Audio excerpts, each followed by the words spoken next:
నమస్తే అండి. Welcome back to our channel. ఈరోజు వీడియో ఏంటి అనంటే మన ఫామ్‌లో ఈరోజు మనం ఉల్లి నారు వేసుకుంటున్నామండి. ఈరోజు ఈ ఉల్లి నారు వేసుకోవడానికి మడులు చేసుకోవాల్సిన వీడియో నేను ఆల్రెడీ అప్లోడ్ చేశానండి. ఉల్లి నారు వేసుకునేటప్పుడు ల్యాండ్‌ని అలానే సాయిల్‌ని ఎలా అరేంజ్ చేసుకోవాలి, అలాగే ఉల్లి నారు అలుక్కునే ముందు మనకి ఈ మడులన్నీ ఎలా ఉండాలి అనేది నేను డీటెయిల్ వీడియో అనేది పోస్ట్ చేశానండి. ఆల్రెడీ చూసే ఉంటారు. మీలో ఎవరైనా ఇప్పటివరకు చూడకపోతే ఈ వీడియో చూసే ముందు ఆ వీడియో చూస్తే మీకు మంచి ఐడియా వస్తుందండి. మనం ల్యాండ్ మీద ఉల్లి నారును అలాగే ఉల్లిగడ్డల్ని ఎలా పెంచుకోవాలో మీకు ఈజీగా ఐడియా వస్తుంది. సో లేట్ చేయకుండా వీడియోలోకి వెళ్ళిపోదాము. అంతకంటే ముందు మన ఛానల్ని మీలో ఎవరైనా ఫస్ట్ టైం చూస్తున్నట్టయితే సబ్స్క్రైబ్ చేసుకోండి. అలాగే ఈ వీడియోకి మీరు ఒక లైక్ ఇచ్చేసి మీ ఫ్రెండ్స్ అండ్ ఫ్యామిలీ మెంబర్స్తో షేర్ చేయండి. మనం ఈరోజు అయితే ఉల్లి నారు వేసుకోవడానికి ముందు మార్నింగే మడులనన్నీ ప్రిపేర్ చేసి పెట్టుకున్నామండి. మనం ఆల్మోస్ట్ ఈ మడుల్ని ఎలా చేసుకోవాలంటే వరి నాటుతున్నప్పుడు ఎలా ఉంటుందో అలా చేసుకోవాలి. నీళ్లు నిలిచేలాగా ఈ మడుల్ని ప్రిపేర్ చేసుకొని కొంచెం పదును ఉండేటట్టుగా చూసుకొని అప్పుడు ఈ ఉల్లి నారుని మనం ఆ మడుల్లో వేసుకోవాలండి. ఉల్లి నారుని నాటుకునే ముందు ఇక్కడ నేను చేస్తుంది వచ్చేసి ఉల్లి నారుకి పైనున్న కాడలన్నీ తీసేస్తున్నాను. ఈ కాడలన్నీ తీసేయడం వల్ల ఉల్లి నారు నాటుకోవడం ఈజీగా ఉంటుంది. అలాగే మనం నాటుకున్నాక తొందరగా రిజల్ట్ అనేది ఉంటుంది. నాటుకునే ప్రాసెస్లో ఎక్కడా కూడా కింద పడిపోకుండా ఉంటుంది నారు అనేది. ఉల్లి నారుకి పైనున్న ఆకునంతా కట్ చేసి వేర్ల దగ్గరలో ఉన్నప్పుడు మన చెయ్యి పొడవు అంటే మన అరచేతి పొడవు ఉంటే సరిపోతుందండి నాటుకోవడానికి. అంతవరకు చూసుకొని పైనున్న ఆకునంతా తీసేసి ఉల్లి నారు అయితే రెడీగా పెట్టుకొని ఆ తర్వాత మనం ముందు ప్రిపేర్ చేసుకున్న మడుల్లోకి ఈ ఉల్లి నారుని అయితే వేసుకోవాలి. ఈ ఉల్లి నారు ఈ మడుల్లో వేసుకోవడం ఎప్పుడు అంటే మనం మడులు మార్నింగ్ చేసుకుంటే ఈవినింగ్ టైంలో దీంట్లోకి మనం ఈ ఉల్లి నారుని వేసుకోవాలి. లేదా ఈవినింగ్ టైంలో మడులు చేసుకుంటే మరుసటి రోజు పొద్దున మనం ఈ మడుల్లో ఉల్లి నారు వేసుకోవాలి. మనం మడులు చేసుకున్నాక దీంట్లోకి నీళ్లు నిలిచేలాగా వాటర్ పట్టుకున్నాం కదా, మీరు ముందు వీడియో క్లిప్లో చూసే ఉంటారు.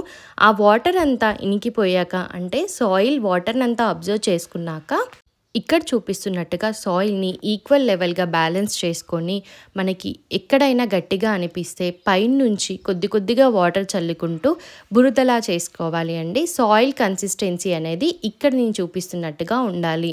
మీరు ఇక్కడ వీడియో క్లిప్లో చూసినట్టయితే నేను ఈ ఉల్లి నారుని వేసుకోవడం ఫస్ట్ టైం కాబట్టి అమ్మమ్మ హెల్ప్ తీసుకుంటున్నాను. వాళ్ళకి ఆల్రెడీ ఎక్స్పీరియన్స్ ఉంది, ఊర్లో వాళ్ళు పండిస్తారు. సో మీరు కూడా ఈ ఉల్లి నారుని చేసుకోవాలంటే ఇక్కడ అమ్మమ్మ చూపిస్తున్న ప్రాసెస్ని అయితే ఫాలో అయిపోండి. మన సాయిల్ కన్సిస్టెన్సీ అనేది ఇలా బురదగా ఉండాలి. ఆల్మోస్ట్ మనం వరి నాటుకున్నప్పుడు ఎలా మన కాలు వేస్తే లోపలికి పోతుందో సేమ్ అలానే ఉండాలి.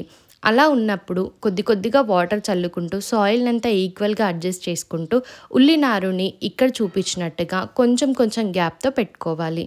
అంటే ఒక్కో వేలు గ్యాప్తో ఉండాలండి. మనం నాటుకున్న ఒక్క ఉల్లి మొలకకి మరో ఉల్లి మొలకకి మన చూపుడు వేలంత గ్యాప్ ఉంటే సరిపోతుందండి. ఎందుకు అని అంటే మనం వేసుకుంది ఇప్పుడు నారు మాత్రమే, తర్వాత ఇది మనకి గడ్డలా ఫామ్ అవుతుందండి. అంటే బల్బ్లా ఫామ్ అవుతుంది, కంప్లీట్ ఆనియన్లా ఫామ్ అవుతుంది. కాబట్టి ఆ గడ్డ అనేది ఊరి దానికి స్పేస్ ఉండడానికి కోసమని ఒక్కో మొలకకి చూపుడు వేలంత స్పేస్ వదిలేసుకొని మరో మొలకను వేసుకోవాలి.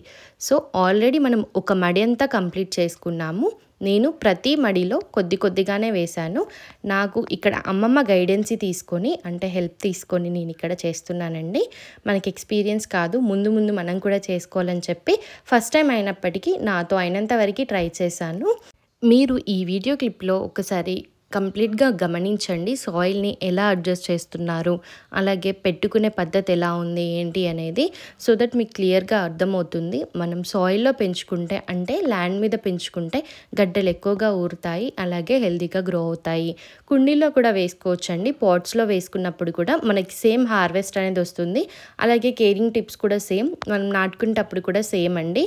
నారు పెట్టుకునే కంటే ముందు మనం గింజలు అలుక్కోవాలండి. ఆ గింజలు మొలకెత్తాక ఇలా నారులాగా తయారవుతుంది. నేను ఇక్కడ మీకు ఓన్లీ నారే చూపిస్తున్నాను, ఎందుకంటే నేను కూడా ఈ గింజలు అలకలేదు, అమ్మమ్మ తీసుకొచ్చి అలికింది. అంటే వేసిందండి. మొలకెత్తాక అవి స్టేబుల్గా ఉన్నప్పుడు అంటే ఆల్మోస్ట్ మన మూరెడు పొడవుగా పెరిగినప్పుడు, మూరెడి కంటే కొంచెం తక్కువ ఉన్నా పర్లేదు కానీ మరీ చిన్న చిన్నగా ఉంటే స్ప్రౌట్స్ లాగా ఉంటే కొంచెం ఇబ్బందిగా ఉంటుంది మనం పెట్టుకునేటప్పుడు. అలాగే గ్రో అవ్వడానికి కూడా టైం పడుతుంది. సో అమ్మమ్మ తీసుకొచ్చిందండి. మన విత్తనాలు సీడ్స్‌ని కొనుక్కొచ్చి ఒక్క ప్లేస్‌లో మాత్రమే మనం వేసేసుకొని అవి మొలికెత్తాక మనం వీటిని ట్రాన్స్‌ప్లాంటేషన్ చేసుకోవాలి. ఆల్రెడీ వాళ్ళ ఊర్లో పెట్టారు. ఇప్పుడు మన దగ్గరికి తీసుకొచ్చి మన ఫామ్‌లో వేస్తున్నారు. ఆల్రెడీ అమ్మమ్మ ఒక సైడ్ ఈ ఉల్లినారు గురించి చూసుకుంటే, తాతయ్య ఫామ్‌లో ఉన్న పాత పాదులన్నీ తీసేసి కొంచెం క్లీన్ చేస్తున్నారు. ఏవైతే పనులు నేను చేయలేను, అలాగే నాకు కొంచెం కష్టం అనిపిస్తుందో ఆ పనులని హెల్ప్‌గా అమ్మమ్మ, తాతయ్య వచ్చినప్పుడు చేపిస్తాను.